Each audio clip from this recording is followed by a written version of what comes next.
ওয়াহিদুর রহমান আপনি আমাদের ইউটিউব চ্যানেলে প্রশ্ন করেছেন, উত্তরাধিকার সম্পত্তি বন্টনের সময়সীমা জানতে চাই।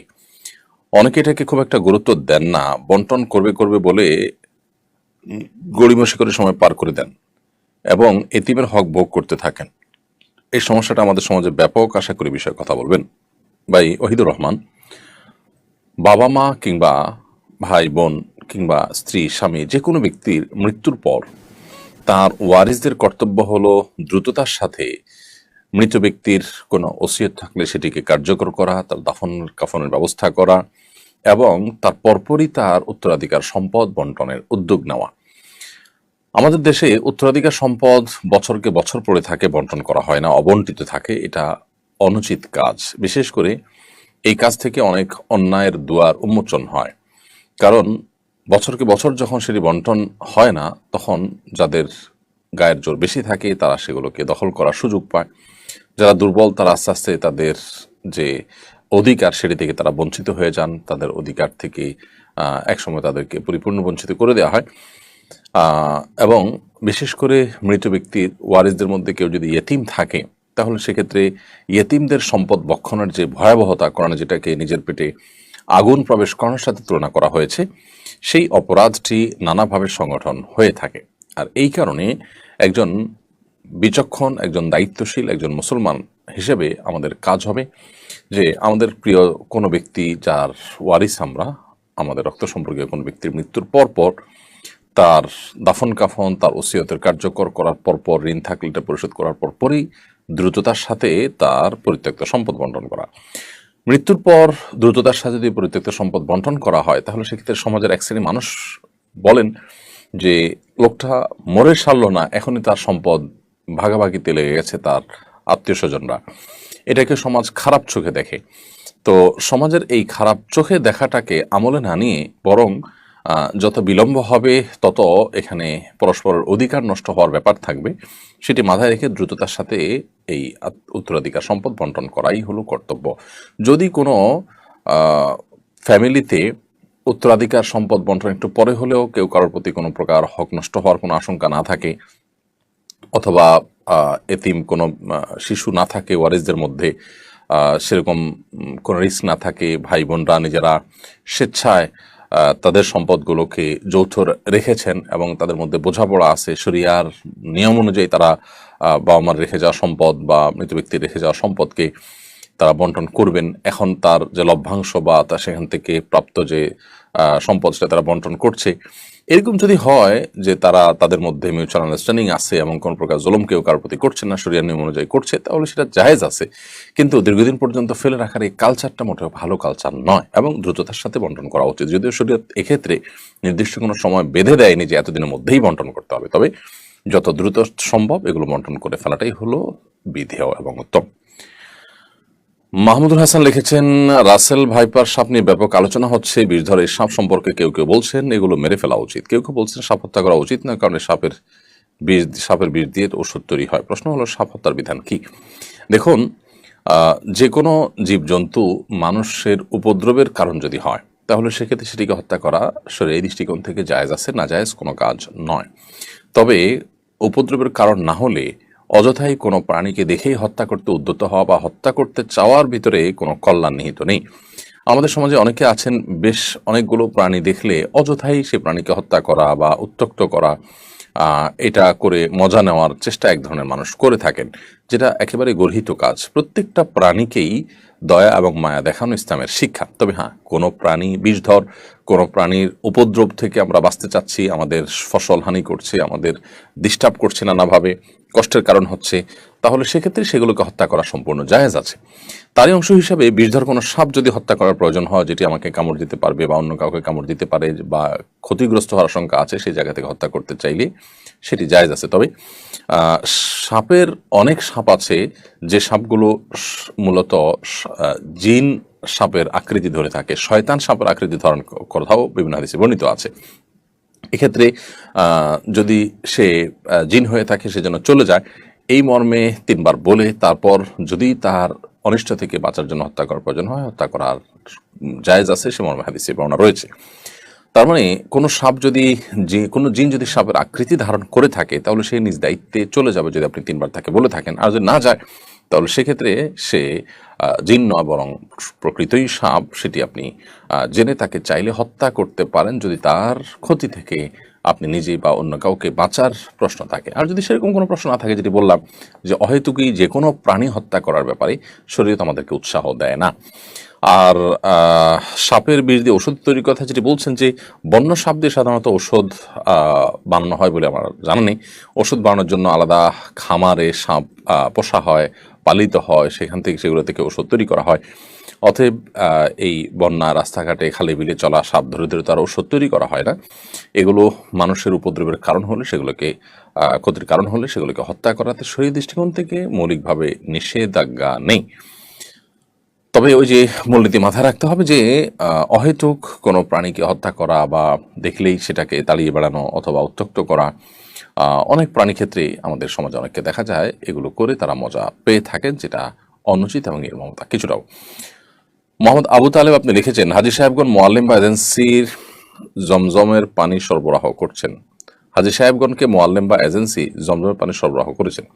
এই পানি না খেয়ে কোনো হাজী সাহেব যদি দেশে নিতে চান সেটা ঠিক হবে কিনা? সম্পূর্ণ ঠিক আছে। কোনো মোয়াল্লিমকে কোনো হাজী সাহেবকে তার মোয়াল্লিম, সৌদি কর্তৃপক্ষ অথবা এজেন্সির তরফ থেকে ছোট ছোট জমজলে পানি দেওয়া হলো পান করার জন্য। দেওয়ার পর এটার মালিক তিনি তার পানি এটা না খেয়ে যদি রেখে দেন, দেশে নিয়ে আসতে চান, তিনি অন্য পানি খান, সেটা একান্ত তার ব্যাপার, সেটা জায়েজ আছে। বিমানে পরিবহন করার ক্ষেত্রে এটা যদি সেফটির সাথে, নিরাপত্তার সাথে আনা হয়, যে অন্যের লাগেজ বা নিজের লাগেজ সেখান থেকে ক্ষতিগ্রস্ত হওয়ার সম্ভাবনা থাকবে না, সেরকম দায়িত্বশীলতার সাথে যদি কেউ আনতে চান সেটা আনতে পারেন, তার ব্যাপার। যদিও সাধারণত বিমান কর্তৃপক্ষ থেকে নির্দেশ না থাকে এগুলো না আনার জন্য, কারণ এতে পানি বোতল ফেটে অন্যদের বা নিজের মালামাল ক্ষতিগ্রস্ত হতে পারে সেই জায়গা থেকে। তো সেরকম আশঙ্কা থাকলে সেটা করা উচিত হবে না, কারণ আমি এমন কোনো কাজ করা জায়েজ হবে না যে কাজ দ্বারা আমি নিজে কিংবা অন্য কেউ ক্ষতিগ্রস্ত হতে পারি না। নবী সাল্লাল্লাহু আলাইহি ওয়াসাল্লাম বলেছেন, লা দারারা ওয়ালা দিরারা, নিজে কিংবা অন্য কারো ক্ষতি করার কোনো সুযোগ ইসলামে নেই। অতএব সেটি যদি আশঙ্কা থাকে তাহলে জায়েজ নয়। তবে নিজ দায়িত্বে যদি সেটাকে তিনি খুব ভালোভাবে যথাযথভাবে সংরক্ষণ করে আনেন, যে এটি অন্য কারোর বা নিজের কোনো জিনিসপত্র নষ্ট হওয়ার কারণ হবে না, তাহলে সেক্ষেত্রে সেটি নাজায়েজ হওয়ার কোনো কারণ নেই। বিশেষ করে মোয়াল্লিম বা এজেন্সি কিংবা সৌদি গভর্নমেন্ট যে পানি দিয়ে থাকেন হাজিদেরকে রুমে রুমে, হোটেল অনেক সময় ছোটো ছোটো বোতল সরবরাহ করেন, সব ক্ষেত্রে দেয় যে সবাই তাও না, যদি এরকম দিয়ে থাকেন তাহলে সেক্ষেত্রে সেটা আপনি নিয়ে আসাটা একান্ত আপনার ব্যক্তিগত বিষয়, নাজায়েজ নয়। তামান্না চাঁদনি আপনি লিখেছেন, আমার পরিবারের কাউকে না জানিয়ে বিয়ে করেছে, এজন্য আব্বু তাকে ঘর থেকে বের করে দিয়েছেন। এই পরিস্থিতিতে আব্বুর আসলে কি করা উচিত ছিল? আপনি প্রশ্নটা সম্ভবত কিছুটা কোনো শব্দ বা কোনো কিছু অংশ বাদ পড়েছে। আমার পরিবারের কাউকে না জানিয়ে বিয়ে করেছেন, কে? আপনার বোন কিংবা ভাই, কেউ আপনার পরিবারের কাউকে না জানিয়ে বিয়ে করেছেন, এই জন্য আপনার বাবা তাকে ঘর থেকে বের করে দিয়েছেন। ব্যাপারটা যদি এরকম হয় তাহলে আমি বলবো যে বাবার কি করা উচিত ছিল এটি নির্ভর করে যে আসলে ঘটনা কি ঘটেছে তার উপরে। যদি সন্তানদের কেউ বাবা মাকে না জানিয়ে বিয়ে করেছে এবং বিয়ে করা তাদের জন্য জরুরি ছিল না, এবং আজকাল যে বিবাহ বহির্ভূত অবৈধ সম্পর্ক হয়ে থাকে, হারাম রিলেশন হয়ে থাকে, সে হারাম হারাম রিলেশনটাই চূড়ান্ত রূপ নিয়ে বিয়ে পর্যন্ত ঠেকেছে, অথচ এটি অপাত্রে হয়েছে এবং যথাযথ জায়গায় হয়নি, এবং আপনার এমন কাজ করে বসেছে সন্তান যেটি আসলে কোনোভাবেই তার ফ্যামিলির সাথে যায় না, অথবা দিনদারিতার ক্ষেত্রে ঘাটতি আছে, অর্থাৎ যৌক্তিক কোনো গ্রাউন্ড যদি থাকে এক্ষেত্রে, তাহলে বাবা মার আপত্তি করার স্কোপ আছে। কুফু বা সামঞ্জস্য বিয়ের ক্ষেত্রে রক্ষা করাটা সুন্নাহ। যদি কুফু বা সামঞ্জস্য এটি রক্ষা না করা হয় তাহলে সেক্ষেত্রে অভিভাবকদের সেখানে আপত্তি তোলার শরীয়ী দৃষ্টিকোণ থেকে সুযোগ এবং অধিকার রয়েছে। সেই জায়গা থেকে বাবা কিন্তু আপত্তি তুলতে পারেন সন্তানের বিয়ের ক্ষেত্রে, এরকম বিয়ের ক্ষেত্রে।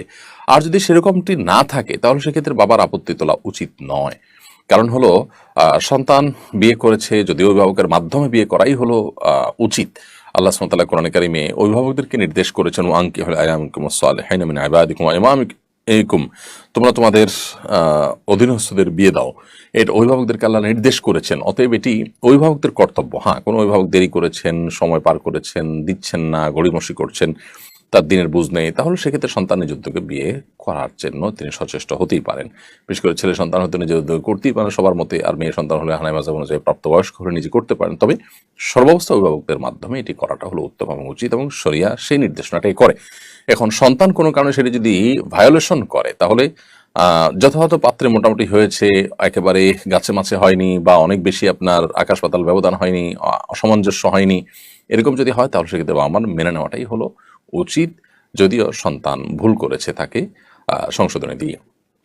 অতএব এই বিষয়গুলোতে আসলে কি ঘটেছে, অ্যাকচুয়াল ঘটনা কি, সেটা উল্লেখ করে তারপরে প্রশ্ন করলে আমরা যথাযথ উত্তর একেবারে টু দ্য পয়েন্টে দেওয়াটা সহজ হয়।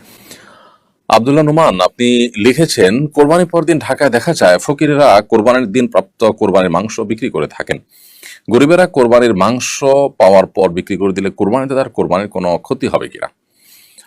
ভাই আব্দুল্লাহ নোমান, আপনার প্রশ্ন উত্তরে আমরা বলতে চাই যে কোরবানির পশুর গোশত এটি গরিব এবং অভাবী মানুষরা পাওয়ার পর এটা একান্তই তাদের অধিকার, এবং তারা তাদের গোশত নিজেরা খাবেন নাকি বিক্রি করে দিবেন না অন্য কাউকে দান করবেন, সেটা একান্ত তাদের ব্যাপার। অতএব কোরবানির পশুর গোশত গরিব অভাবী মানুষরা যদি বিক্রি করে দেন, তাতে কোরবানির পশু যিনি কোরবানি করেছেন তার কোরবানির কোনো প্রকার ক্ষতি হবে না। আমাদের একটা জিনিস পরিষ্কার থাকা উচিত, যখনই আমি কোনো জিনিস কাউকে দিয়ে দিব তখন এই জিনিসটা তার হয়ে যাবে, তখন আর আমার উপরে তার কোনো কিছু বর্তাবে না। নবী করিম সাল্লাল্লাহু আলাইহি ওয়াসাল্লাম একবার একজন কৃতদাসী তিনি সাদাকার গোশত রান্না করছিলেন, সেটা দেখে তিনি রসিকতা করে তাকে বললেন যে তোমার সাদাকার গোশত রান্না করছো, সরি তুমি দেখি গোশত রান্না করছো, সেখান থেকে আমাদেরকে অফার করবে না? তখন তিনি খুব স্বাভাবিকভাবে নবী সাল্লাল্লাহু আলাইহি ওয়াসাল্লামকে অফার করছিলেন, কিন্তু বলছেন ইয়া রাসূলুল্লাহ আপনি তো সাদাকা বা যাকাতের জিনিস খান না, আপনার বংশের লোকদের জন্য এটিতে হারাম করেছেন আল্লাহ তাআলা, তো এটিতেও সেরকম গোশত। তখন নবী সাল্লাল্লাহু আলাইহি ওয়াসাল্লাম বলেছেন লাকি সাদাকাতুন ওয়া লানা হাদিয়াতুন, তোমার জন্য এটি সাদাকা হতে পারে, তোমার জন্য এটি জাকাত হতে পারে, কিন্তু আমার জন্য সেটি হাদিয়া। কারণ তুমি যখন পেয়ে গেছো, এরপরে তুমি পেয়ে যখন কাউকে দিচ্ছ তখন সেটি কিন্তু আর সাদাকার আওতায় থাকছে না, বরং সেটি কিন্তু সম্পূর্ণ ভিন্ন একটা সাধারণ গোষ্ঠীতে পরিণত। তোমার জন্য তুমি সাদকা হিসাবে গ্রহণ করেছো, বাট গ্রহণ করার পর তুমি এখন মালিক, তুমি যা খুশি তা করতে পারো। তো এই হাদিসের আলোকে আমরা বুঝতে পারলাম যে মূলত নবী করিম সাল্লাল্লাহু আলাইহি সাল্লামের নির্দেশনা ছিল এরকম যে সাদাকা হোক বা যে কোনো জিনিস হোক, প্রাপক পেয়ে যাওয়ার পর সেটা কি করবে না করবে সেটা একান্ত তার এখতিয়ারাধীন বিষয় হয়ে যায়। এরপর আশিক ইসলাম আপনি লিখেছেন আমাদের ইউটিউব চ্যানেলে, আমি ক্লাস 9-এ পড়ি, আমি নিয়মিত 5 ওয়াক্ত নামাজ পড়ি, তাহাজ্জুদের নামাজ পড়ি, আমি চোখের ফিতনা থেকে বাঁচতে চাই। আমি একটি প্রাইভেট পড়ি, সেখানে অনেক মেয়েদের সামনের সিটে বসায় আর ছেলেদের বসায় পেছনের সিটে, এতে নিয়মিত চোখের ফিতনায় পড়ছে, আমার করণীয় কি? ভাই আশিক ইসলাম, আল্লাহ রাব্বুল আলামিন আপনাকে এ ধরনের ফিতনা থেকে হেফাজতে রাখুন। বিশেষ করে মেয়েদের যে ফিতনা, অর্থাৎ মেয়েদের সৌন্দর্য, রূপ, লাবণ্য ইত্যাদিতে আসক্ত হয়ে ভুল সিদ্ধান্ত নেওয়া কিংবা গুনাহে লিপ্ত হয়ে যাওয়ার যে একটা আশঙ্কা রয়েছে, এই ফিতনাটা পুরুষদের জন্য খুবই জটিল এবং কঠিন ফিতনা। নবী করিম সাল্লাল্লাহু আলাইহি ওয়াসাল্লাম বলেছেন, আমার পরে পুরুষদের জন্য এই ফিতনার চাইতে বড় কোনো ফিতনা আমি রেখে যাইনি, যে ফিতনা পুরুষদেরকে সবচেয়ে বেশি কাবু করে ফেলতে পারে এবং দুর্বল করে ফেলতে পারে। অহরহ অনেক ঘটনা সেগুলোকে প্রমাণ করে। তো এরকম পরিস্থিতিতে আপনার পড়াশোনা করতে গেলে, বিশেষ করে সহশিক্ষা যেখানে আছে, সেখানে আমরা জানি যে আপনার প্রাইভেট হোক, আপনার স্কুল নিয়মিত স্কুল কলেজের পড়া হোক, ক্লাসরুম হোক, সেখানে ছেলে মেয়েদের সামনাসামনি বসানো হয়।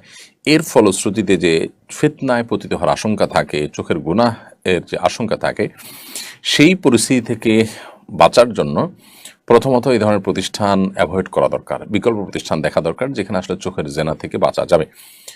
সেরকম প্রতিষ্ঠান পাওয়া কঠিন এবং দিন দিন সেটি আমাদের জন্য সংকীর্ণ হয়ে আসছে আমরা জানি। যদি সম্ভব হয় তাহলে সেক্ষেত্রে সেটি করতে হবে, আর যদি সম্ভব না হয় তাহলে সেক্ষেত্রে নিজেকে সর্বোচ্চ চেষ্টা করে বাঁচানোর চেষ্টা অব্যাহত রাখতে হবে, অর্থাৎ নিজের নজরকে হেফাজত করতে হবে যাতে করে কোনোভাবে পরনারীর দিকে দৃষ্টিপাত না হয়। এবং যদি নিয়মিত চোখের জেনা হতে থাকে, নিজে গুনাহগার হতে থাকেন, তাহলে এই শিক্ষা অর্জন করা কোনো মুসলমানের জন্য জায়েজ নয়, যে শিক্ষা তাকে প্রতিদিন গুনাহে লিপ্ত করায় এবং তাকে এই ফিতনা পতিত করায়। এজন্য এ ধরনের পরিস্থিতিতে আমাদেরকে কখনো কখনো হার্ড ডিসিশন নিতে হতে পারে, কারণ দিন শেষে আমার তাকওয়া, আমার ঈমান, আমার দিনদারিতা, আমার আল্লাহ বিরুদ্ধে, আমার গুনাহ থেকে মুক্ত থাকার বিষয়গুলো, এগুলো আমার অ্যাসেট এবং সম্পদ হিসাবে থাকবে। একমাত্র সেগুলো যদি নষ্ট হয়ে যায়, তাহলে ঈমানদারের কাছে এই পড়াশোনা বা এই কাজকর্ম, এগুলোর, এই ক্যারিয়ারের কোনো মূল্য থাকতে পারে না। যে আখিরাতের প্রতি বিশ্বাস করে না, অনন্ত অসীমকালের জীবনের জান্নাত কিংবা জাহান্নামে বিশ্বাস যার নাই, তার কথা ভিন্ন। যেটা বিশ্বাস করে সে নিজেকে অনন্ত অসীমকালের ক্ষতির মুখোমুখি করে খুব সীমিত সময়ের, সীমিত কিছু বছরের সুখ শান্তি, তাও সেটা সম্ভাবনা আছে, নাও হতে পারে, এরকম একটা বিষয়ের বিনিময় সে নিজের অনন্তকালের দুঃখকে কখনো নিজের করে নিতে পারে না। সেজন্য এ ধরনের পরিস্থিতিতে আমাদের সর্বোচ্চ তাকওয়ার পরিচয় দিতে হবে। আল্লাহ তাআলা আমাদেরকে তৌফিক দান করুন। জিয়াদ লিখেছেন, হজ থেকে ফেরার পর 40 দিন নাকি দোয়া কবুল হয়, এটা কি সত্য? হজ থেকে ফেরার পর হাজী সাহেবদের 40 দিন পর্যন্ত দোয়া কবুল হয় মর্মে একটি কথা আমাদের সমাজে প্রচলিত আছে। এই বিষয়ে আমরা এর আগে বারবার বিভিন্ন জায়গায় প্রশ্ন উত্তর দিয়েছি। মূলত এরকম কোনো কথা কোরআন অথবা হাদিসের কোথাও পাওয়া যায় না যে হাজী সাহেবগণ হজ থেকে ফিরে আসার পর 40 দিন পর্যন্ত তাদের দোয়া কবুল হতে থাকে। তবে হ্যাঁ, এটা ঠিক যে হাজী সাহেবগণ যখন হজ থেকে ফিরে আসেন, তখন তাদেরকে ইস্তেকবাল করা, তাদেরকে অভ্যর্থনা জানানো, তাদেরকে ওয়েলকাম করা, তাদেরকে এগিয়ে আনা এবং তাদের কাছে দোয়ার জন্য যাওয়া, এগুলো সালাফের আমল থেকে প্রমাণিত, স্বয়ং নবী করিম সাল্লাল্লাহু আলাইহি সাল্লাম থেকেও প্রমাণিত। নবী করিম সাল্লাল্লাহু আলাইহি সাল্লাম যখন হজ করে ফিরে এসেছেন, সাহাবীদের কেউ কেউ তাকে অভ্যর্থনা জানিয়েছেন, তার সাথে সাক্ষাৎ করেছেন, এগুলোকে নবী সাল্লাল্লাহু আলাইহি সাল্লাম ডিনাই করেননি। এখান থেকে বোঝা যায় যে হজ থেকে ফিরে আসা মানুষ, তিনি যদি সঠিক পদ্ধতিতে মাবরুর হজ করে থাকেন, তাহলে আল্লাহ তাআলা তাকে নিষ্পাপত্য দান করেছেন। তিনি অনেক ইবাদতের তৌফিক পেয়েছেন, কষ্টসাধ্য ইবাদত করেছেন, ইসলামের একটা গুরুত্বপূর্ণ রোকন সম্পাদন করে এসেছেন। তো এই জায়গা থেকে তাকে অভ্যর্থনা জানানো বা তাকে অগ্রসর করে নিয়ে আসা বা তার কাছ থেকে দোয়া চাওয়া, এই জিনিসগুলো মৌলিকভাবে কোরআন এবং হাদিসের আলোকে নিষিদ্ধ কোনো বিষয় না, এবং সালাফের আমল দ্বারা এটি অনুমোদিত একটি জায়েজ বিষয় প্রমাণিত হয়। তবে 40 দিন পর্যন্ত এরকম দিন ফিক্স করে এতদিন পর্যন্ত তার দোয়া কবুল হয়, এরকম কোনো কথা কোরআন হাদিসে কিন্তু বলা নেই। জাহিদুল ইসলাম আপনি লিখেছেন, তরুণদের মধ্যে ক্যারিয়ার নিয়ে হতাশা দিন দিন বেড়েই চলেছে। হতাশার বাই প্রোডাক্ট আত্মহত্যা, কিভাবে হতাশা বা খারাপ দুশ্চিন্তা থেকে মুক্ত থাকবো? হতাশা থেকে মুক্তির কোনো আমল আছে কিনা? ভাই জাহিদুল ইসলাম, হতাশা বেড়ে চলেছে, অথচ আমাদের সুখের উপকরণগুলোও দিন দিন আমাদের হাতের নাগালে আসছে এবং বৃদ্ধি পাচ্ছে। অর্থাৎ একদিকে আমরা দেখতে পাচ্ছি যে অবকাঠামোগত এবং অন্যান্য দিক থেকে উন্নতি, অগ্রগতি হচ্ছে, আবার অপরদিকে মানুষের মধ্যে হতাশা এবং ডিপ্রেশনের পরিমাণও বাড়ছে। এর কারণ কি? এর অন্যতম প্রধান কারণ হলো মানুষের ভিতরে আখিরাতমুখিতা কমে যাওয়া। একজন মানুষ যখন আখিরাতমুখী থাকেন, একজন মানুষ যখন আখিরাতে বিশ্বাসী থাকেন, তখন হতাশা তাকে কোনো অবস্থাতে গ্রাস করতে পারে না। কারণ আল্লাহ সুবহানাহু ওয়া তাআলা বলেছেন, ওয়ালা ইয়াইআস মির রাউহিল্লাহি ইল্লাল কওমুল কাফিরুন, কোন পরিস্থিতিতে আল্লাহর রহমতের আশা ছেড়ে দেওয়া, ডিপ্রেসড হয়ে যাওয়া, এটা কাফির ছাড়া কারোর সাথে মানায় না, কারোর সাথে যায় না এটা। অর্থাৎ ইমানদারদের সাথে এটা শোভনীয় নয়। কারণ ইমানদার তিনি তো সর্বাবস্থা আল্লাহর প্রতি ভরসা রাখবেন। তার যে দুনিয়া সব শেষ হয়ে যায়, কিছু আসে জানা যে তার আখিরাতটা ঠিক থাকে। অতএব এটি দৃষ্টিভঙ্গির ব্যাপার। যার কাছে আখিরাতের কোনো মূল্য নেই, যার কাছে দুনিয়াই সবকিছু, তার দুনিয়ার কোনো কিছু যখন হাতছাড়া হয়ে যাবে, দুনিয়ার সবকিছুতে ব্যাটেবল হবে না, তখন সে ডিপ্রেসড হয়ে যাবে। আপনি দেখুন, পশ্চিমা পৃথিবীতে, পশ্চিমা দুনিয়াতে বা পৃথিবীর উন্নত দেশগুলোতে তাদের উন্নতি অগ্রগতির যে প্যারামিটারগুলো আছে, সবগুলো প্যারামিটারে তারা এগিয়ে আছে। এরপরও তাদের মধ্যে সর্বস্তরের মানুষ, বিশেষ করে কিশোরদের মধ্যে পর্যন্ত ডিপ্রেশন এবং হতাশার পরিমাণ দিন দিন ভয়াবহ আকারে বেড়ে চলছে। আত্মহননের পথে পা বাড়ানোর সংখ্যা প্রতিনিয়ত তরতর করে বাড়ছে এবং ভয়াবহ আকার এবং রূপ ধারণ করছে। অনেক দেশে সরকার বাধ্য হয়ে আত্মহত্যার বৈধতা দিয়ে দিচ্ছে, যে কেউ চাইলে আত্মহত্যা করতে পারেন যথাযথ নিয়মে। তো এই যে ব্যাপারগুলো, এগুলো থেকে প্রমাণিত হয় যে আসলে জাগতিক যত উন্নতি হোক না কেন, এগুলো মানুষকে আসলে প্রকৃত অর্থে যে প্রশান্তি, মানসিক সুখ, সেটি আসলে দান করে না। আর মানসিক সুখ যদি না থাকে, তাহলে সুখের সমস্ত উপকরণ থেকেও আসলে 2 পয়সার কোনো মূল্য নেই। গোটা পৃথিবীর শান্তির পথে, মানসিক প্রশান্তির পথে আসার মূল মন্ত্রই হলো আল্লাহর প্রতি ঈমান, আখিরাতের প্রতি ঈমান। এবং আখিরাতের প্রতি ঈমান যত বেশি সুদৃঢ় থাকবে, আল্লাহর প্রতি ঈমান যত সুদৃঢ় থাকবে, হতাশা তত দ্রুততার সাথে মানুষ থেকে কেটে যাবে। অতএব ঈমানদারের কাছে ক্যারিয়ারের চাইতে গুরুত্বপূর্ণ তার আখিরাত। ঈমানদারের কাছে দুনিয়ার যে কোনো উন্নতি অগ্রগতির চাইতে অনেক বেশি গুরুত্বপূর্ণ তার আখিরাতের উন্নতি অগ্রগতি। অতএব সেই দৃষ্টিভঙ্গি যখন আমরা লালন করব বা সেই দৃষ্টি থেকে যখন আমরা বিবেচনা করব, তখন আমাদের কাছে হতাশার খুব একটা স্থান পাওয়ার কথা নয়। তারপরও নবী করিম সাল্লাল্লাহু আলাইহি সাল্লামের শেখানো দোয়া আমরা আমল করতে পারি যদি কখনো আমাদের কোনো ক্ষেত্রে দুশ্চিন্তা ঝেঁকে বসে। আল্লাহুম্মা ইন্নী আউযু বিকা মিনাল হাম্মি ওয়াল হাযান। আল্লাহ আপনার কাছে দুশ্চিন্তা এবং পেরেশানি থেকে আমরা পানা চাই, মুক্তি চাই, এগুলো যেন আমাদেরকে গ্রাস না করে। ওয়া আউযু বিকা মিনাল আজজি ওয়াল কাসাল। আপনার কাছে আমরা অক্ষমতা এবং অলসতা থেকে পানা চাই। ওয়া আউযু বিকা মিন গালাবাতিদ দাইনি ওয়া কাহরির রিজাল। এবং আপনার কাছে আমাদের ঋণের বোঝা ভারী হয়ে যাওয়া থেকে কিংবা মানুষ আমাদের উপরে চড়াও হোক এরকম কোনো পরিস্থিতি থেকে আমরা আপনার কাছে পানা চাই, মুক্তি চাই। এরকম তো আমরা পাঠ করতে পারি। আল্লাহুম্মা ইন্নী আউযু বিকা মিনাল হাম্মি ওয়াল হাযান ওয়া আউযু বিকা মিনাল আজজি ওয়াল কাসাল ওয়া আউযু বিকা মিন গালাবাতিদ দাইনি ওয়া কাহরির রিজাল। মনসুর হক আপনি লিখেছেন, শরীয়তপুরের জাজিরা উপজেলার পালেরচর ইউনিয়নের দড়িকান্দি উচ্চ বিদ্যালয় মাঠে আলাদা দুটি প্যান্ডেল করে ঈদের নামাজ আদায় করতে দেখা গেছে মুসল্লিদের। বংশগত দ্বন্দ্বের জেরে এই ঘটনা ঘটেছে। একই মাঠে একই সময় আলাদা সমাজের আলাদা ঈদের জামাত করা সম্পর্কে ইসলাম কি বলে?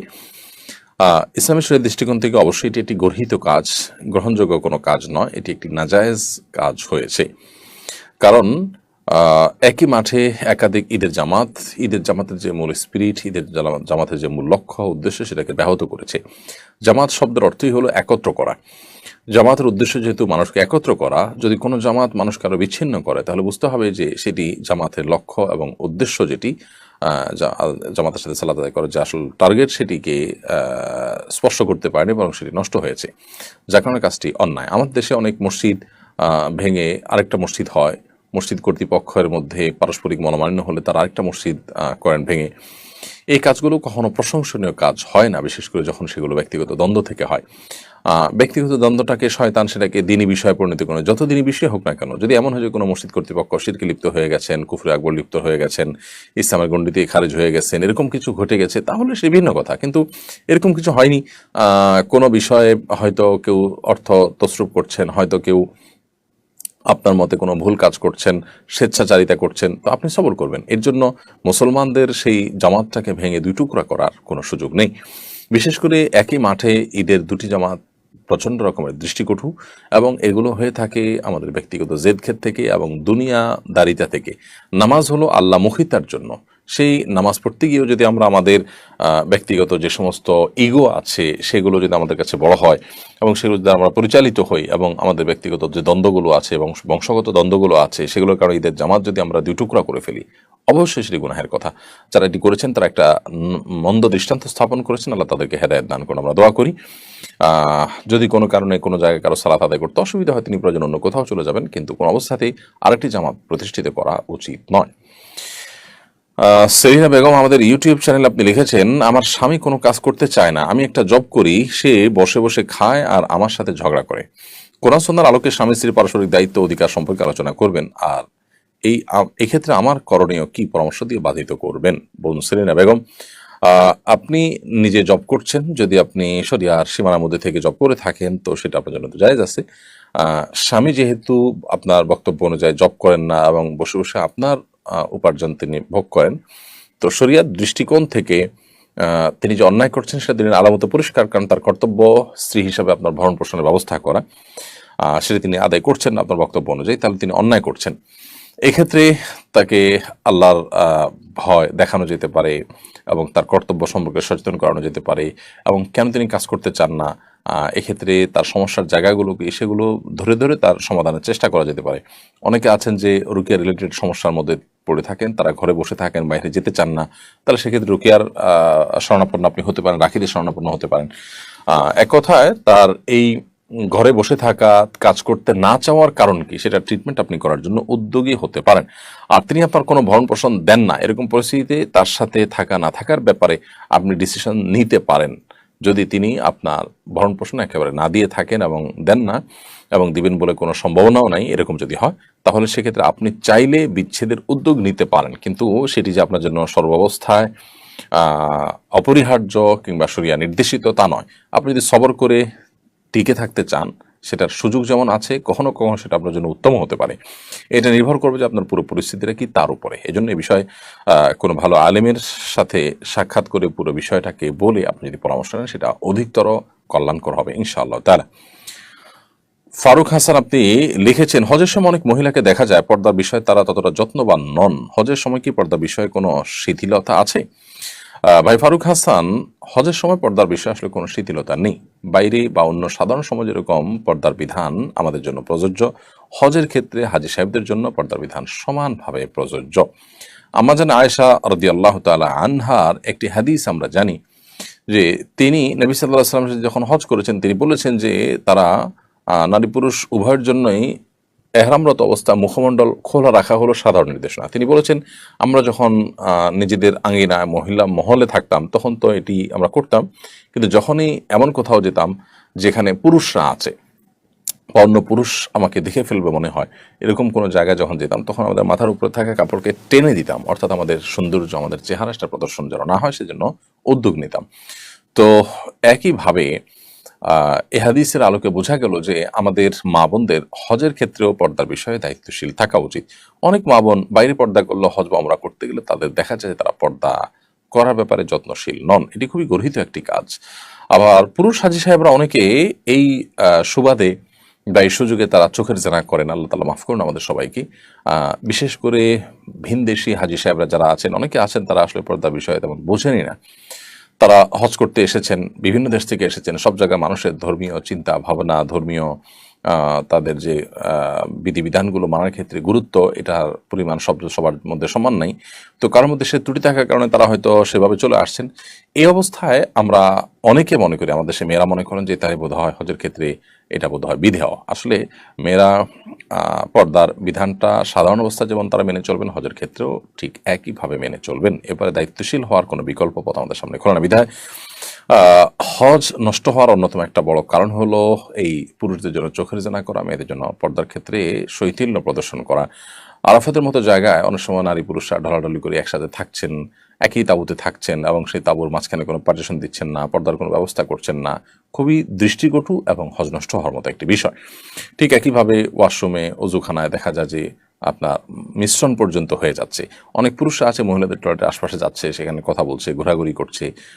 এগুলোও খুব গর্হিত এবং অন্যায় কাজ। হজের সময় পর্দার বিধানে কোনো শিথিলতা নেই, বরং অন্য সময়ের মতো এই বিধানটি এখানে পরিপালন করার গুরুত্ব রয়েছে, বরং আরও বেশি রয়েছে। কারণ হারামের এরিয়াতে কোন নারী যদি তার সৌন্দর্যকে প্রদর্শন করে এবং সেটা যদি অন্য পুরুষদের ফিতনায় পতিত হওয়ার কারণ হয়, তাহলে তিনি অনেকগুলো মানুষের অপরাধের কারণ হলেন। সে দায় তাকে অবশ্যই নিতে হবে। এই জন্য হজের ক্ষেত্রে আমাদের মা বোনদের এবং পুরুষদের সবারই পর্দার বিষয়ে আরও বেশি যত্নশীল এবং দায়িত্বশীল হতে হবে। রফিকুল ইসলাম জানতে চেয়েছেন, গাজীপুরের শ্রীপুরে ঈদুল আজহার দিনে মসজিদ কমিটির সভাপতির কোরবানির গরু জবাই দেরি করায় মারধরের শিকার হয়েছিল মসজিদের দায়িত্বশীল ইমাম। মারধর পরে ইমামকে চাকরিচ্যুত করেছেন সভাপতি। আপনার মন্তব্য কামনা করছি। বা রফিকুল ইসলাম, এই বিষয়টি বেশ কয়েকদিন হয়ে গেছে এবং সোশ্যাল মিডিয়ার কল্যাণে আমার নজরে এসেছে। এটি আমাদের সমাজে মসজিদগুলোতে যে আধিপত্য বিস্তার করে থাকেন মসজিদের সভাপতি, সেক্রেটারি, মুতল্লি বা অন্যান্য ব্যক্তিবর্গরা, সেটির একটি নিকৃষ্ট উদাহরণ মাত্র। অর্থাৎ অন্যান্য মসজিদগুলোতেও এই ধরনের মন মানসিকতা লালন করে থাকেন মসজিদ কর্তৃপক্ষ। একটা বিষয় আমাদের খুব পরিষ্কার জানা দরকার, সেটা হলো যে মসজিদের যারা দায়িত্ব পালন করছেন, এমনকি মসজিদ যারা ডোনেশন করছেন, যদি কেউ নিজের একক টাকায় মসজিদ পরিচালনা করেন বা মসজিদ নির্মাণ করেন অথবা মসজিদের জমি দান করে থাকেন, তারপরও মসজিদের স্টাফ যারা আছেন এই লোকগুলো তার ব্যক্তিগত বা তার অধীনস্থ স্টাফের মতো নন। এটা আমাদের জানতে হবে যে আমরা কেউ মসজিদে টাকা পয়সা দিলে, শ্রম দিলে বা কোনো আমাদের অবদান রাখলে সেটি আমি আল্লাহকে দিলাম। মসজিদকে দেওয়া মানে হলো সেটা প্রকারান্তরে আল্লাহকে দিয়ে দেওয়া, সেটা আল্লাহর হয়ে যায়। আমি আল্লাহকে দেওয়ার পর সেখানে আমার আর কোনো সে থাকতে পারে না। যদি আমি সেখানে ফিডব্যাকের আশা করি যে আমি টাকা দিয়েছি অতএব এখানে আমার কর্তৃত্ব থাকবে, আমার মাতবরি থাকবে, আমার কথা মানতে হবে, তাহলে সেক্ষেত্রে সেটি পরিপূর্ণরূপে এখলাস এবং নিষ্ঠার সাথে আমি আল্লাহকে দিয়ে দেওয়া হলো না। এই জন্য আল্লাহর কাছ থেকে যদি কেউ বিনিময় আশা করেন তাহলে তিনি আল্লাহকে সন্তুষ্ট করবার জন্য কোনো কিছু দিয়ে সেখান থেকে কোনো ফিডব্যাক তিনি আশা করবেন না। এখন সভাপতি সাহেব, সেক্রেটারি সাহেব তারা যদি মনে করেন যে মসজিদের ইমাম সাহেব, মুয়াজ্জিন সাহেব তার ব্যক্তিগত কর্মচারীর মতো, তার কথা উঠবেন বসবেন এবং তাদের সাথে সেরকম আচরণ করেন, সেরকম ট্রিট করেন এবং দুঃখিত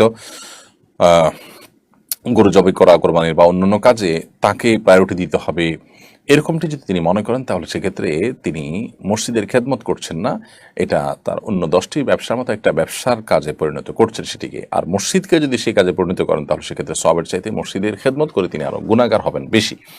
তো এই ধরনের স্বেচ্ছাচারী মনোভাব যাদের আছে তারা আসলে আল্লাহর ঘরের দায়িত্ব পালন করার জন্য উপযুক্ত ব্যক্তি নন।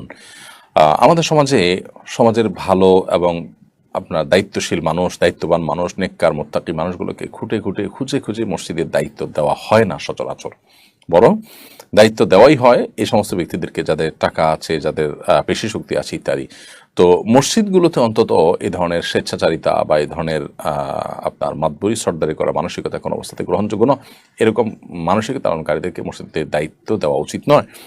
আমাদের প্রত্যেকটা এলাকার মানুষের দায়িত্বশীল আচরণ করা উচিত এক্ষেত্রে, যে মসজিদ কমিটিতে তাদেরকে রাখা হবে যে মানুষগুলো নামাজি, যে মানুষগুলো মসজিদ কমিটিতে থাকার সুযোগ রয়েছে, অধিকার রয়েছে বা যোগ্যতা রয়েছে, বিশেষ করে তারা সৎ হবেন ব্যক্তিগত জীবনে, আল্লাহ ভীরু হবেন, মুত্তাকি হবেন। আল্লাহ বলেছেন, ইন্নামা ইয়ামুরু মাসাজিদ আল্লাহ মান আমানা বিল্লাহি ওয়াল ইয়াউমিল আখির ওয়া আকামাস সালাতা ওয়া আতাজ যাকাত ওয়া লাম ইয়াখশা ইল্লাল্লাহ। নিশ্চয়ই আল্লাহর ঘর আবাদ করবেন বা করেন সে সমস্ত মানুষেরা যারা আল্লাহর প্রতি ঈমান আনেন, আখিরাতের প্রতি ঈমান আনেন এবং পাঁচ ওয়াক্ত সালাত আদায় করেন, যাকাত আদায় করেন এবং আল্লাহ ছাড়া কাউকে পরোয়া করেন না।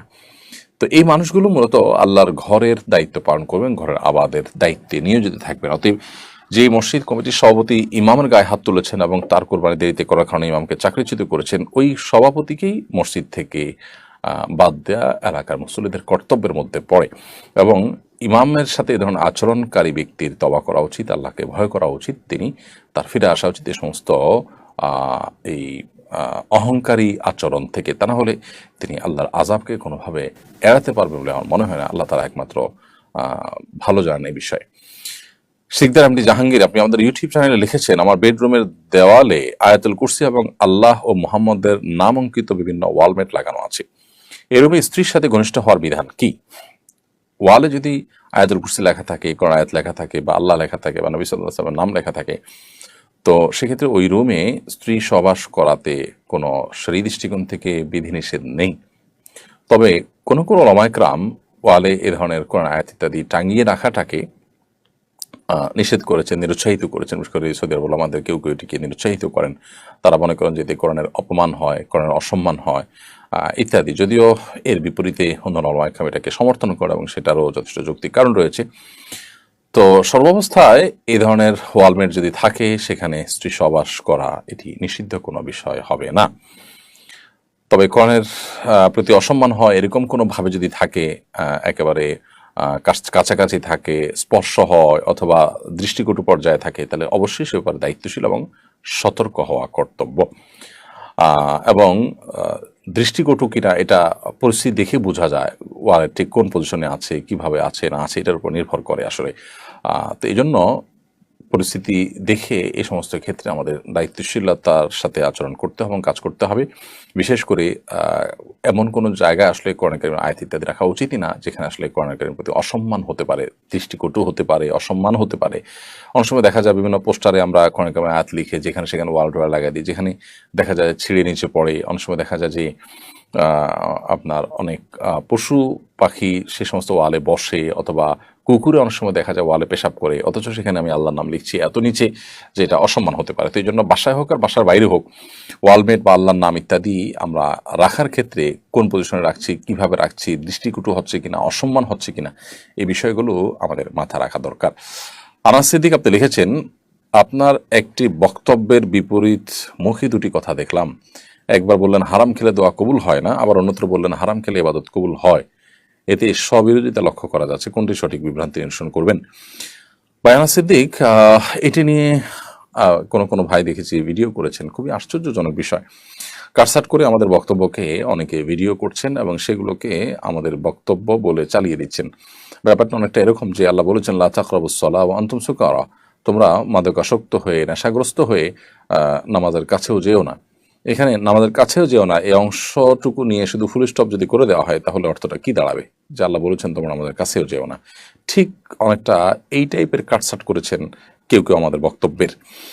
অর্থাৎ আমরা আমাদের এক বক্তব্যে বলেছি যে কেউ যদি নেকামল করে আর অন্যের সম্পদ আত্মসাৎ করেন, তাহলে সেক্ষেত্রে তার নেকামল যে তার আমল নামা যুক্তই হবে না, নেকামল হবেই না, ব্যাপারটা সেরকম না, বা কোনো দিন সেরকম বোঝা যায় না। বরং নেকামলের জায়গা ঠিকই হবে, কিন্তু কিয়ামতের ময়দানে এই যে পাওনাদারদের পাওনা তিনি পরিশোধ করেন নাই, হক মেরে খেয়েছেন, এই জন্য তাদেরকে নেকামল যেগুলো দুনিয়াতে করেছেন সেগুলোর সব দিয়ে দিয়ে তাদের থেকে দায়মুক্ত হতে হবে।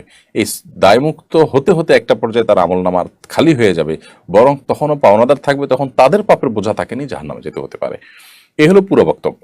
এখন বক্তব্যের প্রথম অংশ নিয়ে এমনভাবে দাঁড় করানো হয়েছে যে ব্যাপারটা এরকম হচ্ছে অন্যের হক মেরে খেলে কোনো অসুবিধা নাই, আমল ঠিকই কবুল হবে, আমলনামা ঠিকই যুক্ত হবে, কোনো দেশে কোথাও নাই যে এতে কোনো অসুবিধা হবে। ব্যাপারটা এরকম একটা ধারণা দেওয়া হয়েছে আমাদের বক্তব্যের প্রথম অংশকে কেটে নিয়ে আলাদা ভিডিওতে বসিয়ে দিয়ে। আল্লাহ তাআলা তাদেরকে হেদায়েত দান করুক যারা এই ধরনের কাজ করেন। আর দোয়া কবুল হবে না হারাম ভক্ষণ করলে, সেটি তো দিনের আলামত পরিষ্কার, কারণ সে সম্পর্কে নবী সাল্লাল্লাহু আলাইহি ওয়াসাল্লামের হাদিস রয়েছে পরিষ্কারভাবে যে কোনো ব্যক্তি এলোমেলো চুল ধুলোমলিন শরীর নিয়ে অনেক দূর থেকে এসে যদি কাবা ঘর তওয়াফ করতে থাকে, আল্লাহর কাছে দোয়া করতে থাকেন, তার দোয়া কোত্থেকে কবুল হবে যদি তার হারাম দ্বারা দেহ এবং শরীর ইত্যাদি গঠন হয়ে থাকে। সেটি তো পরিষ্কারভাবে হাদিসে বলা হয়েছে দোয়া কবুল হবে না। তো অন্যান্য এবাদত যেগুলো আছে সেই এবাদতগুলো যদি কেউ করেন, তাহলে সে এবাদতগুলো করেও তার সে এবাদতের সব তিনি লাভ করতে পারবেন না যদি তার পাওনাদারদের পাওনা দুনিয়াতে পরিশোধ করে না যান। এ ব্যাপারে হাদিস পরিষ্কারভাবে রয়েছে। তো আমাদের বক্তব্যের একটা অংশকে কেটে যারা ভিডিও করেছেন, আল্লাহ তাদেরকে হেদায়েত দান করুন। আমরা পুরো বক্তব্য যেটা দিয়েছি পুরোটুকু যদি কেউ শুনেন তাহলে তার কাছে পরিষ্কার হয়ে যাবে। আজকাল অনেকে আমাদের বিভিন্ন বক্তব্যকে কাটছাট করে এরকম তাদের মতো করে তারা প্রচার করছেন। ফাতেমা বেগম আপনি লিখেছেন, বড় হয়ে নিজের আকিকা নিজে আদায় করা যায় কিনা? বড় হয়ে নিজের আকিকা নিজে আদায় করা যেতে পারে যদি নিজের আকিকা অনাদায় থেকে থাকে। নবী করিম সাল্লাল্লাহু আলাইহি ওয়াসাল্লাম নিজেই তার আকিকা বড় হওয়ার পর আদায় করেছেন মর্মে বিভিন্ন বর্ণনা রয়েছে। তো নিজের আকিকা আপনার বাবা কিংবা মা কোনো কারণে করেননি, এটা যদি আপনি জানতে পারেন তাহলে সেক্ষেত্রে বড় হওয়ার পর আপনি নিজেই উদ্যোগ নিশ্চয়ই করতে পারেন। আসলামুল হক লিখেছেন, কোরবানির সময় কিছু গরু ছাগল অস্বাভাবিক বেশি দামে বিক্রি হয়, কোটিতে গরু, 10-15 লাখে ছাগল, এসব অস্বাভাবিক দামের কারণ বলা হয় এগুলো বংশ জাত ভালো ইত্যাদি। ব্যাপারটিকে কিভাবে দেখেন? দেখুন, আমরা যারা এই লক্ষ লক্ষ কোটি কোটি টাকা খরচ করে এই ধরনের গরু ছাগল কিনি, যেগুলোতে এক এক কেজি গোশতের দাম পড়ে অনেক বেশি, অর্থাৎ অস্বাভাবিক দামে আমরা কিনি, এগুলো বেশিরভাগ অহংকারী মন মানসিকতা থেকেই হয়ে থাকে। অর্থাৎ এগুলো প্রদর্শন প্রিয়তা, মানুষের কাছে জাহির করা, ভাইরাল হওয়া, সবার সামনে আসা, এই মানসিকতা থেকেই বেশিরভাগ ক্ষেত্রে হয়ে থাকে। আমি কোরবানির পশু হিসাবে একটি ছাগল দিলে সেটি যথেষ্ট হয়ে যাবে। নবী করিম সাল্লাল্লাহু আলাইহি ওয়াসাল্লাম ছাগল দিয়ে কোরবানি করেছেন। সাহাবায়ে কেরাম বেশিরভাগ ক্ষেত্রে ছাগল বা দুম্বা ভেড়া এগুলো দিয়ে কোরবানি করেছেন। গরু বা ওঁট দিয়ে কোরবানি কোনো কোনো ক্ষেত্রে তারা করেছেন, সেগুলো করা জায়েজ আছে। কিন্তু গরু বা ওঁট দিয়ে করলাম তো বটেই, কিন্তু একটা গরুর দাম মূলত 1 লক্ষ হতে পারে, সেটা আমি 10 লক্ষ দিয়ে কিনলাম, দেখতে অনেক ভালো, একটু ইউনিক, একটু ভিন্নতর, একটু সেটার মধ্যে এমন কিছু দিক আছে যেটা আসলে চোখে পড়ার মতো, এটার কারণে সেটার দাম অস্বাভাবিকভাবে গরুর ব্যাপারী বাড়িয়ে দিলেন আর আমি সে টাকা দিয়ে কিনে আনলাম। এগুলো সাধারণত যাদের হারাম উপার্জন আছে, যাদের আল্লাহর কাছে জবাবদিহিতার ভয় নেই, যাদের মধ্যে প্রদর্শনের ইচ্ছা অনেক বেশি আছে, সে মানুষগুলো দ্বারা বেশি হয়ে থাকে। আমি সবার কথা বলছি না, বেশি ক্ষেত্রে এরকমই হয়ে থাকে। অতএব এটি কোনো ভালো প্রতিযোগিতা আমরা বলবো না। আপনার অনেক টাকা যদি থাকে, আপনি যদি অনেক বেশি পশু কোরবানি করতে চান, করতে পারেন। নবী করিম সাল্লাল্লাহু আলাইহি ওয়াসাল্লাম অনেকগুলো পশু কোরবানি করেছেন। আপনি অনেকগুলো পশু কোরবানি করতে চান, করেন, করে তার গোশত গরিব দুঃখীদের মধ্যে বিতরণ করেন। কিন্তু সেক্ষেত্রে এই টাকা দিতে হলে অনেকগুলো গরু ছাগল কিনতে পারেন। কিন্তু একটা গরু একটা ছাগল একটু ইউনিক টাইপের, সেটা আপনি কিনে লাইমলাইটে আসতে চাচ্ছেন এবং অস্বাভাবিক দামে কিনছেন, এটি কখনো প্রশংসনীয় কোনো বিষয় হতে পারে না। আল্লাহর রাহে যে যত বেশি অর্থ ব্যয় করবে, আল্লাহর কাছে প্রশংসনীয় হবে। কিন্তু সে অর্থ ব্যয়টা যদি হয় লোক দেখানোর জন্য, সে অর্থ ব্যয়টা যদি হয় সবার দৃষ্টি আকর্ষণ করবার জন্য, সে অর্থ ব্যয়টা যদি হয় অজাগায় অস্বাভাবিক ভাবে দাম বাড়ানোর ফলশ্রুতিতে সেটা কেনার মাধ্যমে, যেখানে আসলে কোনো কল্যাণ বয়ে আনছে না, নিজের নাম যশ খ্যাতি বা নজরে আসা ছাড়া, তো এরকম বিষয় কখনো প্রশংসনীয় হতে পারে না। সুমাইয়া শাহরিন আপনি লিখেছেন, আমার আম্মুর ব্রেন ক্যান্সার, এসব তার জন্য মানসিক চাপ হবে বলে আমি বিষয়টি গোপন করি। এর জন্য আমাদের কয়েকবার মিথ্যা বলতে হয়েছে, এতে কি গুনাহ হবে? বোন সুমাইয়া, আপনার প্রশ্ন থেকে যেটুকু বুঝতে পেরেছি, আপনার মায়ের ব্রেন ক্যান্সার ধরা পড়েছে, কিন্তু এই রোগের কথাটা আপনি তাকে বলছেন না তার মানসিক চাপ বাড়বে বলে। তো এই যে বিষয়টা আপনি গোপন করছেন, এটি জায়েজ আছে কিনা? উত্তর হলো যে এটি গোপন করলে না জায়েজ নয়, কিন্তু মিথ্যা আপনি বলতে পারেন না। আপনি বলেছেন যে আপনার কয়েকবার মিথ্যা বলতে হয়েছে, মিথ্যা বলার সুযোগ আসলে মিথ্যা বিষয়টা এরকম ভয়াবহ যে একজন মুসলমান কোনো পরিস্থিতিতেই মিথ্যার আশ্রয় নিতে পারেন না। তিনি প্রয়োজনে ঘুরিয়ে পেঁচিয়ে বলবেন, এড়ানোর চেষ্টা করবেন, কিন্তু স্পষ্ট মিথ্যা যেটাকে বলা হয় ডাহা মিথ্যা, এ ধরনের মিথ্যা কথা বলার সুযোগ আসলে কোনো ইমানদারের জন্য কোনো অবস্থাতেই নেই। আপনার আম্মুর প্রতি আন্তরিক হয়ে তার প্রতি দয়াপরবশ হয়েই আপনি তাকে এটি শোনাতে চাচ্ছেন না, ওকে, আপনি তাহলে অ্যাভয়েড করার চেষ্টা করেন, বিভিন্নভাবে ঘুরিয়ে পেঁচিয়ে আপনি কৌশলে এড়ানোর চেষ্টা করেন। কিন্তু যদি সরাসরি মিথ্যা কথা বলেন তাহলে সেক্ষেত্রে সেটা জায়েজ হবে না, এবং তার জন্য আল্লাহর কাছে আপনাকে গুনাহগার হতে হবে। প্রয়োজনে তাকে আপনাকে কাউন্সেলিং করে সঠিকভাবে তাকে আপনার নার্স আল্লাহর ভয়, আখিরাতের যাওয়ার বাস্তবতা, জীবনের বাস্তবতা তুলে ধরে তারপর তাকে বলেন আল্লাহর প্রতি ভরসা, তাওয়াক্কুল, আল্লাহর হাতেই সবকিছু, এই বিষয়গুলো তাকে আলাপ আলোচনা করে তারপর তাকে আপনি যদি পারেন সুযোগ মতো বলে দিলেন, সেটা বেটার। এবং এতে অনেক সময় একজন মানুষ মৃত্যুর আগে তার যথেষ্ট প্রস্তুতি নেওয়ার সুযোগ হয়, তওবা করার সুযোগ হয়। সেই ইতিবাচক দিকগুলো কিন্তু আছে, মানুষ যদি জানতে পারে তাহলে সেক্ষেত্রে সেই সুযোগটা তারা লাভ করেন। সো সেই সমস্ত দিক বিবেচনা করে প্রয়োজন আপনি তাকে বলবেন। আর যদি একান্ত না বলতে চান তো ডাইরেক্ট মিথ্যা বলার সুযোগ কিন্তু নেই, ডাইরেক্ট মিথ্যা বললে ঠিকই আপনাকে গুনাহগার হতে হবে। নুরুদ্দিন লিখেছেন, অনেকে কোরবানির পশুর চর্বি বিক্রি করেন, কোরবানির পশুর চর্বি বিক্রি করার বিধান কি? কোরবানির পশুর কোনো কিছুই আসলে আমরা হয় ভোগ করতে পারি আর নাহলে কাউকে দান করতে পারি, আমি বিক্রি করে তার মুনাফা ভোগ করতে পারি না। এমনকি আমি কোরবানির পশুর গোশত যদি বিক্রি করতে চাই, গরিব চিন্তা করি যে আমি গরিব দুঃখীকে দান করে দিব, তো সেটাও শরিয়া নির্দেশিত নয়। কারণ আমরা জানি যে কোরবানি নয় শুধু, যে কোনো ইবাদত, আর্থিক ইবাদত যখন আমরা আল্লাহর উদ্দেশ্যে নিবেদন করি তখন সেটা আল্লাহর জন্য হয়ে যায়, ওইটাতে আর আমাদের কোনো সে থাকে না। কোরবানি গোশতটা আল্লাহ আমাদেরকে, আমরা আল্লাহর উদ্দেশ্যে কোরবানি করার পরও আমরা বলেছি আল্লাহুম্মা মিনকা ওয়ালাক, আল্লাহ আপনার পক্ষ থেকে এই পশু আপনার উদ্দেশ্যে আমি কোরবানি করলাম, অর্থাৎ এটি আপনাকে আমরা যেরকম দান করে দিই আল্লাহর উদ্দেশ্যে, এরকম দান করে দিলাম। তো দানের জিনিস নিজে ভোগ করার সুযোগ থাকে না, কিন্তু এক্ষেত্রে আল্লাহ তাআলা আমাদেরকে খাওয়ার সুযোগ দিয়েছেন। তো আমরা খাওয়ার সুযোগ পেয়েছি, এটাকে বিক্রি করার কোনো সুযোগ নেই। আল্লাহ তো আমাদেরকে খেতে দিয়েছেন, আমরা খেতে পারি, দান করতে পারি, বাট বিক্রি করতে পারি না। তো সেই হিসাবে কোরবানির পশুর চর্বি বিক্রি করা জায়েজ নয়। অনেক সময় দেখা যায় যে হাড় বিক্রি করেন অনেকে, এটা জায়েজ নয়। প্রয়োজন আপনি সেগুলো দান করে দিবেন, গরিব দুঃখীকে দান করে দিবেন, বিক্রি করবেন না। মাসুম আহমদ আপনি লিখেছেন, আপনি এবছর হজ করেছেন, হজের অভিজ্ঞতার আলোকে পরবর্তী বছরে হজ করতে ইচ্ছুক লোকদের জন্য কি পরামর্শ দিবেন? এবছর আল্লাহ তাআলা আমাদেরকে হজের তৌফিক দিয়েছেন, আল্লাহ শুকর, আলহামদুলিল্লাহ। হজের যে অভিজ্ঞতা আমার, সে আলোকে বলতে চাই, পরবর্তীতে যারা হজ করতে ইচ্ছুক তারা মেহরবানি করে যথেষ্ট আগে থেকে হজের ব্যাপারে আর্থিক, শারীরিক এবং মানসিক এবং ইলম বা জ্ঞানগত প্রস্তুতি খুব ভালো করে নেবেন। এই 4 ধরনের প্রস্তুতির কোনোটি যদি ঘাটতি থাকে তাহলে আপনার হজ অর্থবহ নাও হতে পারে, বরং হজ করে সওয়াবের পরিবর্তে গুনাহ হতে পারে। বিশেষ করে মাসআলাগত যে ব্যাপারগুলো, সেগুলোতে ক্লিয়ার এবং স্বচ্ছ ধারণা ছাড়া যারা হজে চলে যান তাদের অনেকে দেখা যায় এমন কোনো কাজ করে বসেন যেটি তার হজকে নষ্ট করে ফেলে। তার অজান্তে তিনি অনেক ভুলভাল কাজ করে বসে থাকেন। বাংলাদেশের হাজিদের ক্ষেত্রে এই ধরনের অভিজ্ঞতা আমার অনেক বেশি, যে বিচিত্র রকমের ভুল কাজ করে বসে থাকেন হাজি সাহেবরা, তাদের হজ সম্পর্কে যথেষ্ট ধারণা না থাকার কারণে। 7-8 লাখ 9 লাখ টাকার মতো এত বিশাল ফিগার টাকা আমরা খরচ করছি, এবং 30-40 দিনের মতো এরকম লম্বা সময় আমাদের জীবনে সেটা আমরা ব্যয় করছি। আবার সবচেয়ে কষ্টসাধ্য ইবাদত, সবচেয়ে পরিশ্রম করে যে ইবাদত করতে হয় সেটি আমরা করছি, এত কিছু করছি, অথচ যদি ভুলভাল করি তাহলে আমার ইবাদত নষ্ট হয়ে গেলে সেটা কোনো অবস্থাতে কাম্য হতে পারে না। এজন্য আগে থেকে যথেষ্ট ভালো করে প্রশিক্ষণ নিয়ে যাবেন, অভিজ্ঞতার কাছ থেকে চুলচারা পুরো বিষয়গুলোকে জেনে নিয়ে যাবেন, এবং পদে পদে যে সুবিধা অসুবিধার দিকগুলো আছে সেগুলো আগে থেকে জেনে যাবেন, তাহলে সেক্ষেত্রে আপনার হজ করাটা সহজ হবে ইনশাআল্লাহ তাআলা।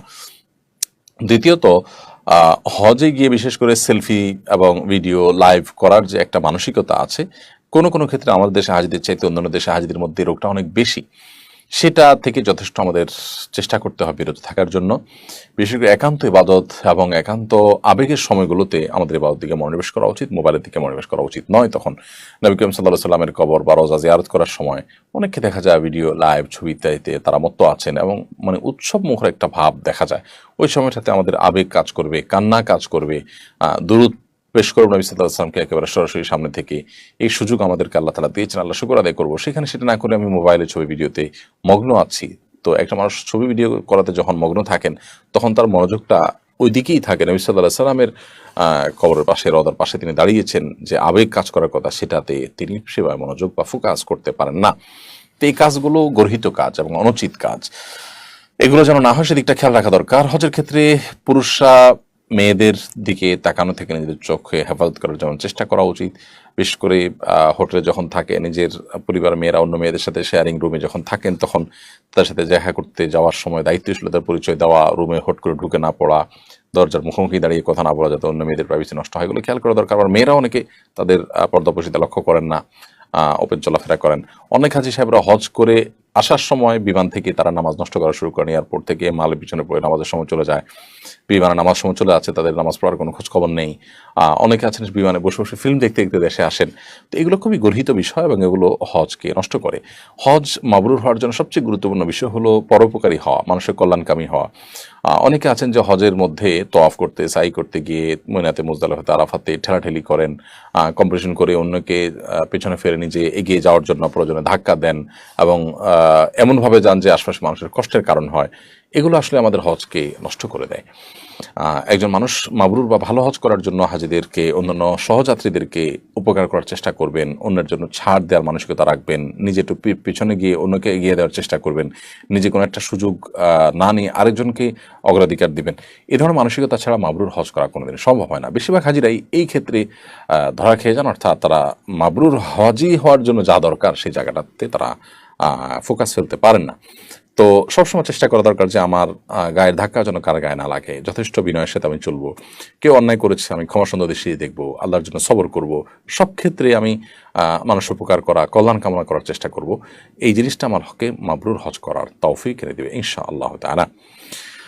আব্দুল আহাদ মন্ডল আপনি লিখেছেন, কোরবানির গোশত বিতরণের সঠিক নিয়ম কি? 3 ভাগে গোশত বিতরণ করা কি আবশ্যক? 3 ভাগে বিতরণ করা আবশ্যক না হলেও এটা উত্তম, এতে কোনো সন্দেহ নেই।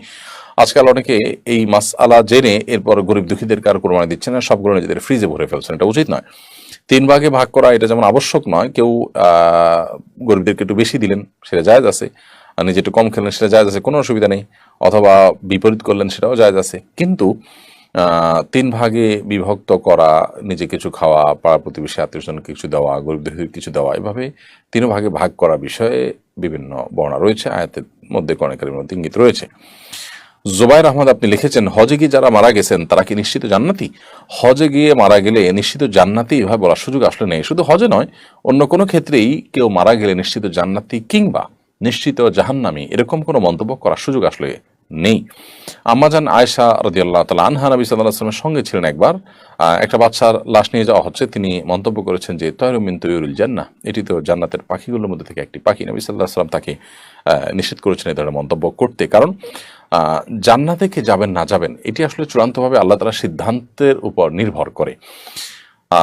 বান্দার নেকামল দেখে বা তার একটা ভালো মৃত্যু দেখে আমরা সুধারণা করতে পারি। একজন মানুষ হজ করতে করতে মারা গিয়েছেন, সন্দেহাতীতভাবে এটি একটা ভালো মৃত্যু, একটি সুধারণা তৈরি করে লোকটা হয়তো জান্নাতি ইনশাআল্লাহ তাআলা।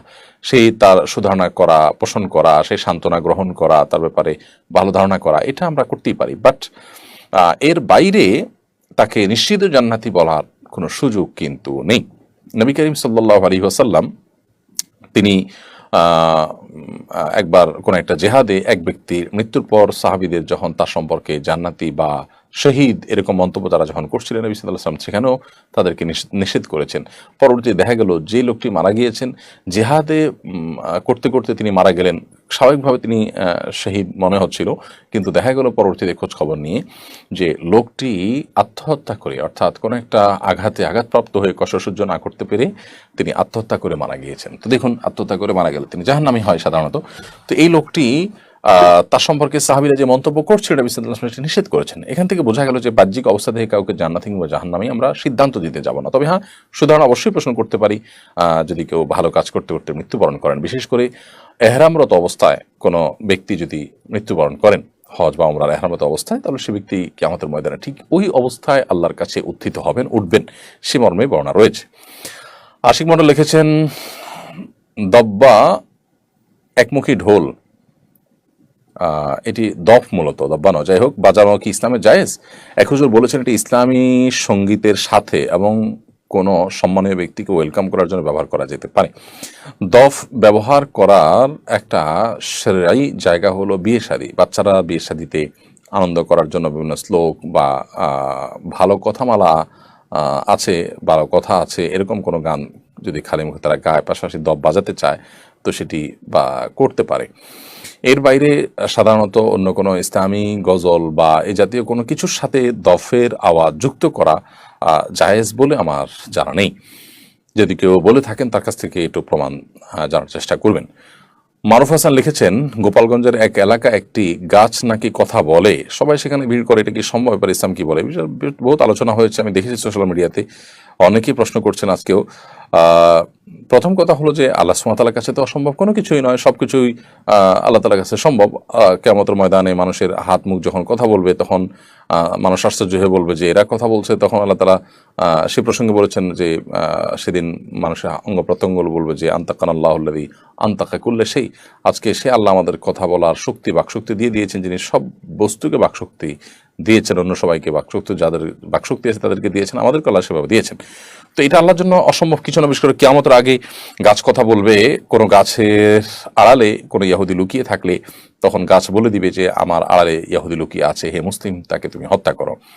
তো এরকম বর্ণনা রয়েছে। কিন্তু এখন আমাদের বর্তমান পরিস্থিতিতে বিশেষ যে ঘটনাকে কেন্দ্র করে এই ধরনের আলোচনা চলছে, বেশিরভাগ ক্ষেত্রে এই ধরনের ঘটনা আমাদের দেশে কিছুদিন পর পর এই ধরনের এ জাতীয় ঘটনা শোনা যায়। এগুলো বেশিরভাগ ক্ষেত্রেই মানুষের নিছক ধারণা থাকে এবং গ্রামের মানুষের মধ্যে কৌতূহল থেকে সবাই একটা মানসিক ব্যাপার হয়ে দাঁড়ায় যে সবাই যখন বলছে তখন তার মনে হয় যে হ্যাঁ কিছু একটা সে শুনতে পাচ্ছে, এরকম হয় বেশিরভাগ ক্ষেত্রে।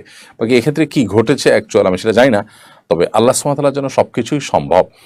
দিনের অনেক বিষয় নিয়ে আজকাল অনেক তরুণরা, অনেক নামধারী মুসলমানরা ট্রল করেন, তারা আসলে পরিপূর্ণভাবে দিন বুঝেননি, ইসলাম এবং ঈমান তারা বুঝেননি, নিজেকে সেভাবে আল্লাহর কাছে সুপর্দ করতে পারেনি, যার কারণে তাদের মধ্যে এই ধরনের মানসিকতা তৈরি হয়। আব্দুল মুবিন আপনি লিখেছেন, আমাদের সমাজে কেউ একবার হজ করলে তাকে হাজি বলা হয়, একাধিকবার হজ করলে তাকে আলহাজ বলা হয়। হাজি আর আলহাজে আসলে কি কোনো পার্থক্য আছে? নামের শুরুতে হাজি বা আলহাজ লেখার বিধান কি? শেষ থেকে শুরু করি। নামের শুরুতে আলহাজ বা হাজি লেখার কোনো যৌক্তিকতা নেই, বরং আমি হজ করেছি এটা জাহির করা মানসিকতা থেকে যদি এরকম করেন তাহলে সেক্ষেত্রে তার হজের সওয়াব তো পাবেই না, বরং সেটি গুনাহের কারণ হবে এবং এটা খুব বাজে একটা নজির হবে। আর অন্যরা যদি তাকে হজ করে এসেছেন সেই হিসাবে হাজি বলে সম্বোধন করেন, সেটাতে দোষের কিছু নেই। বাট এটা নামের অংশ হয়ে যেতে পারে না যে সব জায়গায় আপনার কাগজে কলমে খাতায় পত্রে পোস্টারে বিভিন্ন জায়গায় নামের শুরুতে আলহাজ বা হাজি লেখা হবে। এটা মোটেও ভালো কোনো কালচার নয়। বিশেষ করে এখানে প্রদর্শন ইচ্ছা বা প্রদর্শন প্রিয়তা, প্রদর্শনের মানসিকতাটা এখানে ফুটে ওঠে, বিশেষ করে যারা এরকম লেখেন নিজেদেরটা। আর একবার হজ করলে হাজি, দুইবার হজ করলে আলহাজ, অর্থের দিক থেকে এই পার্থক্যটা একেবারে হাস্যকর।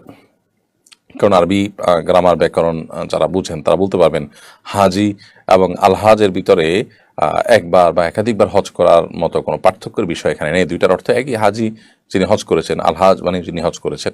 সেটা একবার হজ করলেও প্রযোজ্য হবে, বহুবার হজ করলে একই কথা প্রযোজ্য হবে।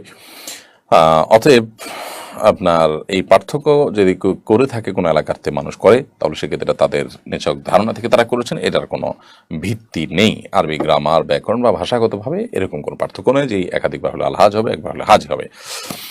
ইব্রাহিম লিখেছেন, আমাদের সন্তানরা কন্টেন্ট ক্রিয়েটরদের রং সঙ্গে জীবন দেখে লেখাপড়ার আগ্রহ হারিয়ে সেদিকে ঝুঁকছে। ইউটিউব, টিকটক, ফেসবুক থেকে তাদেরকে কিভাবে দূরে রাখা সম্ভব পরামর্শ কামনা করছি।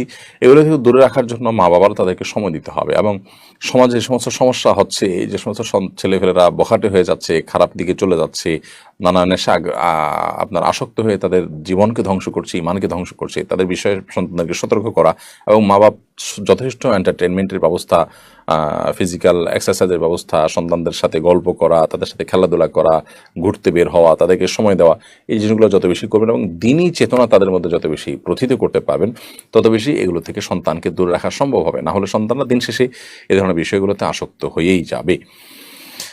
আরিফুল ইসলাম লিখেছেন, আমাদের দেশে কিছু কিছু এলাকা শ্বশুরবাড়ি থেকে জামাই বাড়ি কোরবানি পশু পাঠানো হয়, যদি জামাই যদি শ্বশুর পাঠানো পশু কোরবানি করলে তারা তার কোরবানি আদা হবে কিনা। এগুলো কোরবানির আগে আমরা বারবার উত্তর দিয়েছি।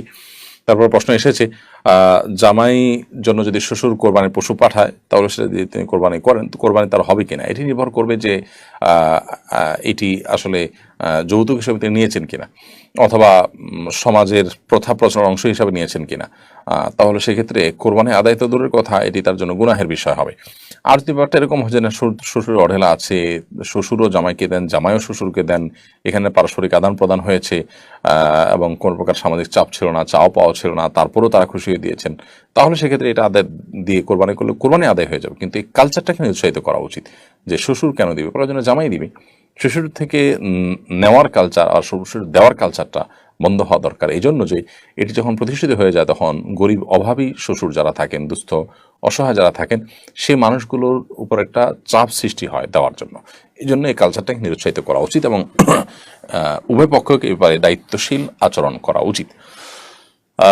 আব্দুল কাদের লিখেছেন, আমার দোকানের পাশে মদের দোকান আছে, মানুষ অনেক সময় জিজ্ঞেস করে মদের দোকানটা কোথায়। আমি যদি তাকে না বলি, সে উল্টাপাল্টা কথা বললে খারাপ কাজে দিক নির্দেশনা দেওয়া হবে, আবার বললে আবার খারাপ কাজে দিক নির্দেশনা দেওয়া হবে। এক্ষেত্রে আমার করণীয় কি? আব্দুল কাদের ভাই, আপনি এই সমস্ত ক্ষেত্রে যদি তাকে না বলেন তাহলে সেক্ষেত্রে অবশ্যই আপনার জন্য ভালো যে আপনি যদি না বলে থাকতে পারেন। আর যদি উল্টাপাল্টা কথা বলে, তার উল্টাপাল্টা কথার জন্য তা সে আল্লাহর কাছে দায়ী থাকবে। তবে দোকান ওই দিকে এটা যদি আপনি দেখায় দেন, তো এটা এক প্রকার পথ প্রদর্শন হচ্ছে। আবার অপর দিক থেকে আপনি না বললেও সে কোনো না কোনোভাবে খুঁজে বের করে নেবে। যদি এমন হয় যে আপনি কোনোভাবে অ্যাভয়েড করার সুযোগ আছে, তাহলে অ্যাভয়েড করাটাই আপনার জন্য সেফ হবে এবং নিরাপদ হবে। এতে তার যদি উল্টাপাল্টা বলার থাকে বলবে সে, বরং এটাতে এক ধরনের দাওয়াত হয়ে যাবে যে আপনি এটাকে হারাম মনে করেন একজন মুসলমান হিসেবে।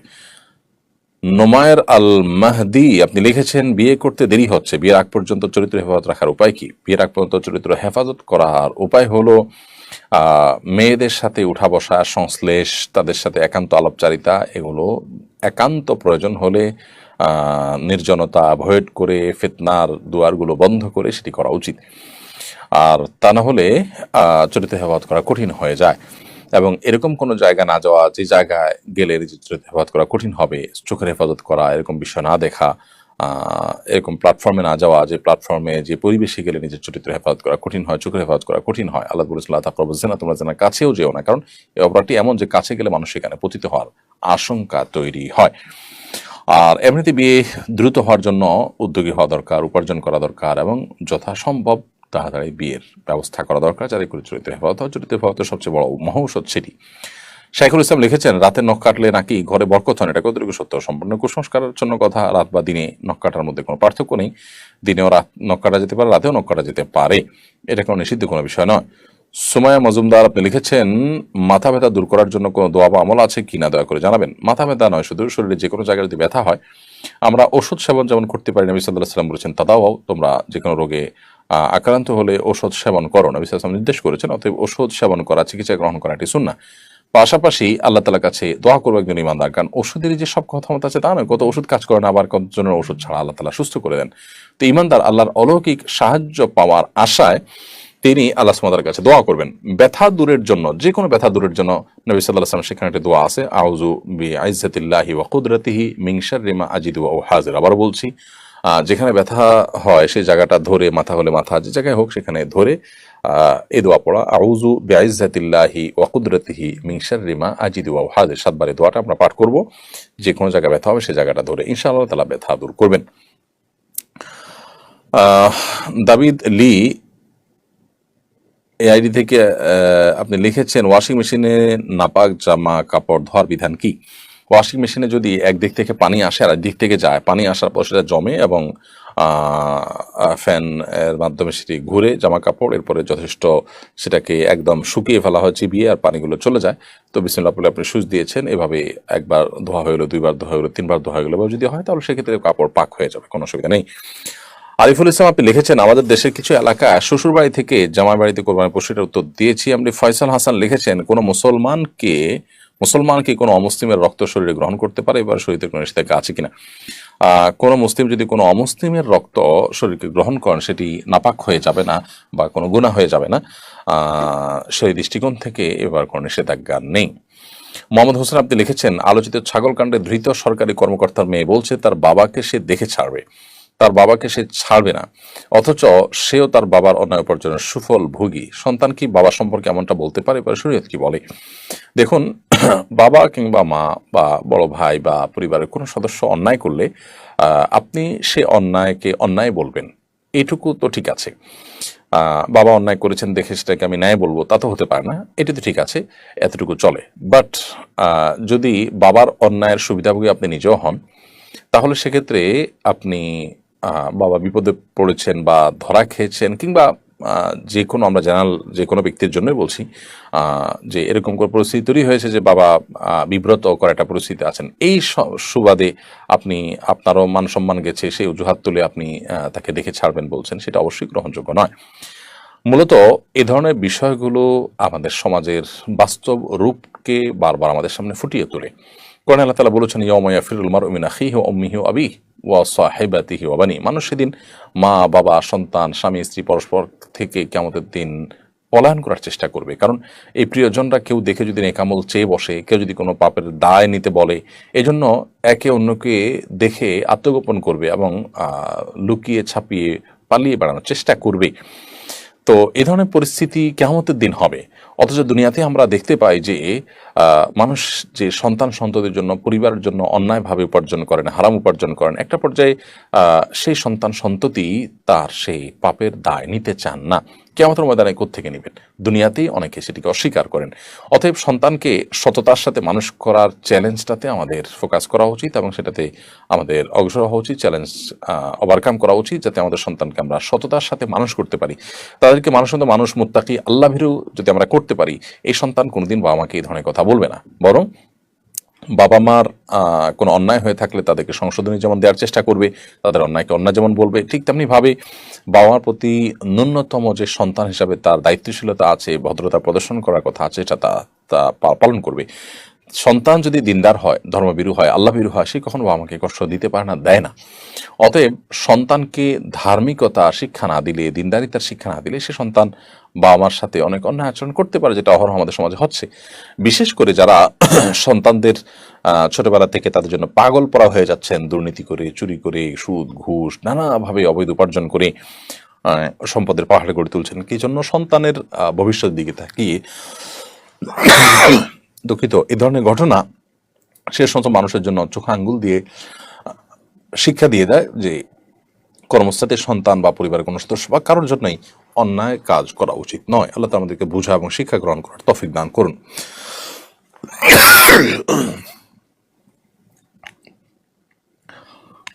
মারজান আহমেদ, আপনি লিখেছেন, হজের মতো একটা ইবাদত করতে গিয়ে অনেকে কন্টেন্ট তৈরি করে সে ভিডিও পাবলিশ করে উপার্জন করে, এটা কতটুকু সঙ্গত?